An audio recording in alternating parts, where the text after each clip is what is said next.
LJ Reyes masaya sa love life niya ngayon at tuluyan nang nakamove on kay Paulo Contis.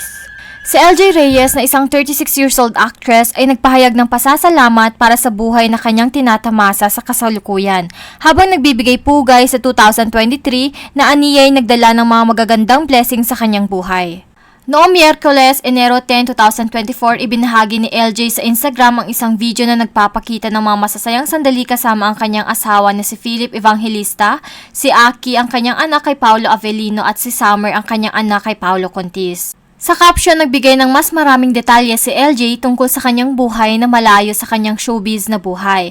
Ang caption ni LJ ay ganito, 2023 was the year God began to fulfill His promises and I truly cannot wait for what else is in store for me and my family.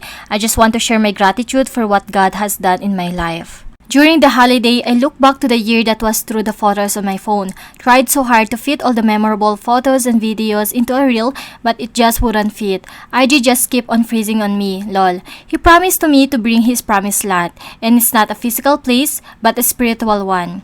I'm still in that journey because He still continues to write my story. But I recognize that life is a beautiful gift from God and the only way to truly enjoy this limited time is to enjoy it with Him.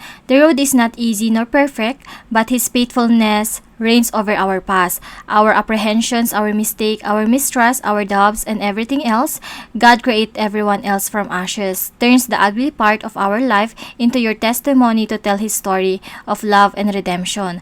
Bukod sa kanyang mga reflection, isinama ni LJ Reyes ang dalawang bersikulo mula sa Biblia. Behold, I am doing a new thing, now it spring forth, do you not perceive it? I will make a way in wilderness and rivers in the desert. Isaiah 43:19 ESV. If you abide in me and my words abide in you, ask whatever you wish and it will be done for you. John 15:7 ESV. Sa dulo ng kanyang post, kitang-kita ang kaligayahan ni LJ sa landas na kanyang tinahak. Sinulat niya, He blessed me with more than just my prayers. He blessed me with a new life that is better than I could imagine. Hindi lingid sa kaalaman ng karamihan, si LJ ay humarap na sa maraming failed relationship. Siya ay nagsimulang nakilala sa isa sa Final Four ng reality TV show na Starstruck. Nagumpisa siya sa ikalawang season ng talent searching reality show na Starstruck at nakuha ang titulo bilang First Princess, isa sa 4 na huling kalahok. Nagkaroon siya ng relasyon sa mga showbiz male actors. Isa na dito ay nagkaroon siya ng relasyon kay Paulo Avellino. Noong Hulyo 24, 2010, nagkaroon sila ng anak na lalaki si Ethan Aquio Reyes. Ngunit naghiwalay din sila noong 2013 na mutual umano ang desisyon nila. Isa pa dito ay si Paulo Contis na kung saan naging controversial ang kanilang hiwalayan ng di umano may cheating involvement. Nagsimula silang mag-date noong 2015. Mayroon ngang hindi kukulangin sa 4 na naging relasyon si LJ sa kanyang nakaraan. Wala pang naunang engagement si LJ Reyes nang nagkaroon sila ng isang anak na nagngangalang Summer. Noong August 2021 nang pumutok ang hiwalayan nila LJ Reyes at Paulo Contis matapos ang 6 na taon nilang pagsasama. May mga chismis na nagsasabing si Paulo Contis ay nakarelasyon ng aktres na si Yen Santos, isang issue na mas lalong kumalat matapos silang makitang magkasama sa Baguio. Sina Paulo at Yen ay naging magka-eksena sa pelikulang A Faraway Land na ipinalabas sa Netflix. Kinalaunan ay kinumpirma ni Paulo Contis na may relasyon umano sila ni Yen at totoo ang chismis. Dala na rin ang sugat na dulot ng kanilang paghihiwalayan at upang makarecover, physically, emotionally at mentally, kasunod nito ay nakapag-decide si LJ na lisanin ang Pilipinas kasama ang anak ni Paulo Contis na si Summer at ang anak niya sa aktor na si Paulo Avellino na si Aki.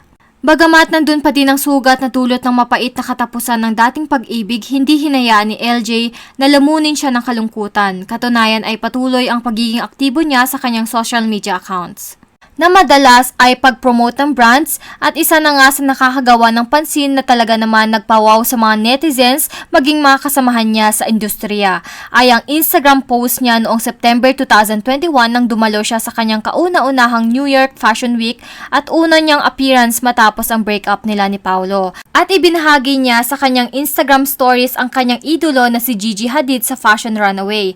Marami ang natuwa sa mga larawang na i-share ni LJ at inulan ng suporta kung saan nagkaroon na di umano siya ng matapang na version.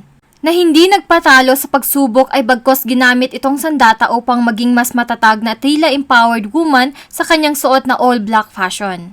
Unang ibinahagi ni LJ Reyes ang kanyang pananahimik hingit sa kanyang paghihiwalay kay Paulo Contis sa isang panayam kay Boy Abunda sa YouTube channel nitong The Interviewer noong September 2021, kung saan sinabi niyang hindi niya alam kung paano niya nalampasan ang sakit kung hindi dahil sa Panginoon. It was so difficult, it was painful. Kung hindi malakas ang pananampalataya ko sa Panginoon, hindi ko alam kung saan ako pupulutin, aniya.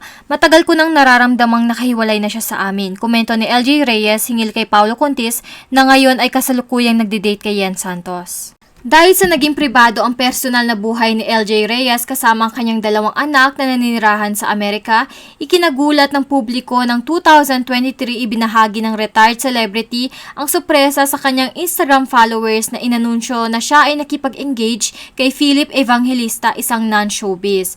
At sila ay ikinasal noong Oktober ng parehong taon. Matapos ang anunsyo ni LJ Reyes, ipinahayag ni Paulo Contis ang kanyang kaligayahan at binati ang kanyang dating kasintahan. Ito ang naging kanyang komento.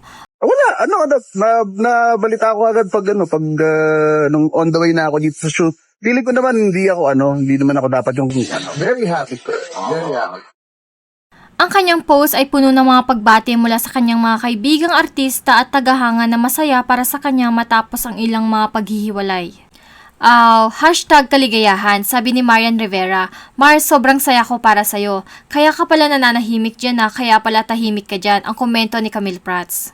Sinabi ni Melissa Ricks, Amen, God truly is good. He has better plans for us than we have for ourselves. Ang mga kasamahan niya sa Starstruck na sina Raisa Senon at Sheena Halili ay parehong tuwang-tuwa sa balita.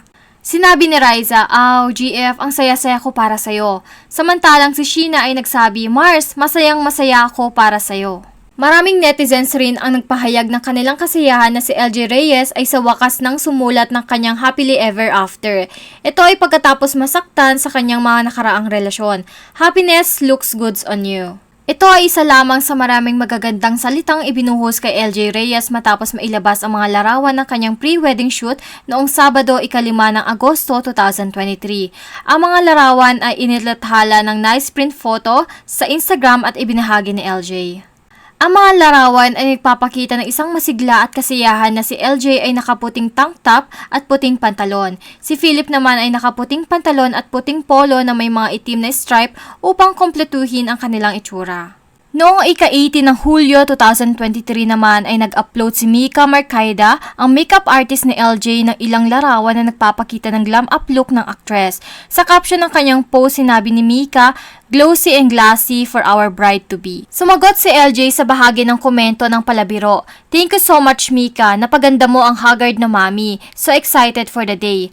Noong ikinasal naman sina LJ at Philip ay nagpost ang actress sa Facebook ng dalawang larawan ng kanyang sarili na tila kumikislap sa isang wedding gown at hawak ang isang bukod tangi na bulaklak.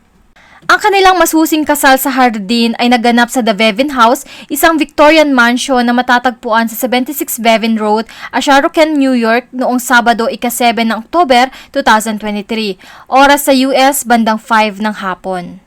Bumabalot naman ng kanyang kakaibang ningning ng espiritu ng Pasko si LJ Reyes. Kamakailan lang ay nag-enjoy ng masiglang pagdiriwang ang kanyang tahanan sa New York kasama ang kanyang blended family. Ang partikular na panahon ng Kapaskuhan na ito ay may espesyal na kahulugan dahil ito ay natapat sa 36 kaarawan ni LJ at higit sa lahat itinuring ang kanyang unang Pasko bilang Mrs. Philip Evangelista. Noong Disyembre 26, 2023, nagbahagi si LJ sa social media ng mga saglit na pagtingin sa kanilang nakakatabang puso na pagdiriwang sa pamamagitan ng isang carousel na magagandang litrato na nagtatampok sa kanilang magandang pamilyang 5. Ang celebrity mom ay naglagay ng malalim na damdamin sa caption ng post, I can't ask for more in this lifetime, na may kasamang red heart at praying hands emoji. Merry Christmas everyone, kasama ang kasiyahan sina Summer at Aki, ang mga anak ni LJ mula sa mga nakaraang relasyon kay Paulo Contis at Paula Avellino. Ay kasama sa ligaya kasama si Irvin, ang anak ni Philip. Sa kanilang sama-samang paglalakbay sa espiritu ng Pasko, sila ay lumikha ng mga alaala na mananatili sa kanilang buhay.